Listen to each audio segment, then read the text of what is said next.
Zdravo, moje ime je Stefan Mirosavić i u ovom videu pričamo o tome zašto većina ljudi misli da ne zna da crta i zašto to nije tačno.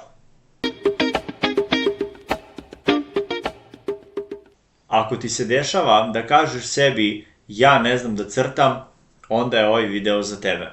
Ovo ti ne kažem samo zato da bih te ohrabrio, već zato što ta rečenica jednostavno nije tačna. Kao profesor crtanja već 20 godina slušam istu stvar od odraslih, pametnih, kreativnih, obrazovanih, koji sve vreme tvrde ja nemam talenat. A zapravo problem uopšte nije bio u talentu. Većina ljudi, nažalost, ne prestane da crta zato što ne ume, nego zato što je to neko zaključio umesto njih vrlo rano. Kao deca svi crtamo bez straha i bez razmišljanja da li je nešto lepo ili ružno.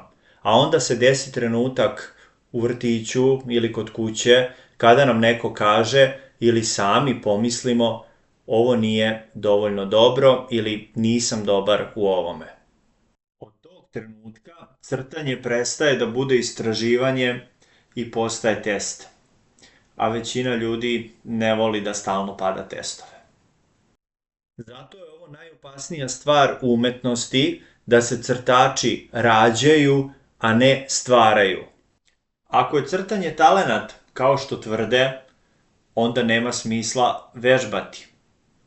Ako je crtanje talenat, onda ili ga imaš ili ga nemaš. Ako ga nemaš, zatvoriš blog za crtanje i ideš dalje. Crtanje nije talenat, crtanje je veština opažanja. Ruka crta ono što oko vidi ili ono što misli da vidi. Većina početnika misli da im ruka nije sigurna, da im linija beži, da nemaju kontrolu poteza. Ali ruka samo izvršava naredbu. Ako je naredba pogrešna, onda je i crtež pogrešan. Zato ja svojim učenicima kažem, brzina ne dolazi iz sigurnosti ruke, već iz sigurnosti oka.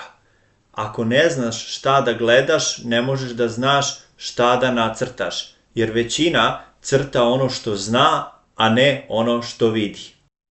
Svi znamo kako izgleda nos, oko i lice, ali znanje i gledanje nije isto. Crtanje počinje onog trenutka kada prestaneš da crtaš oko i počneš da tražiš ugao, odnos, proporcije i veličine. To je nešto što se ne uči intuitivno, nego se uči sistematski. Renesansni majstori nisu verovali u talenat. Oni su verovali u metod. Crtanje je bilo osnov svega. Slikarstva, skulpture, arhitekture. Nije počinjalo lepim crtežom, počinjalo je merenjem, strukturom, proporcijama. Zato nemoj da misliš da je ovo spor put, već gledaj kao na to da je siguran put do tvog odličnog crteža. Znati da crtaš ne znači da uvek crtaš lepo, već da znaš šta radiš. Zašto je linija tu gde jeste, zašto je nešto manje, a nešto veće. Zapravo, crtanje je znanje koje se gradi korak po korak. Ako i ti misliš da ne znaš da crtaš, ne znači da nemaš talenat, nego te niko nije naučio kako trebaš da gledaš to što crtaš.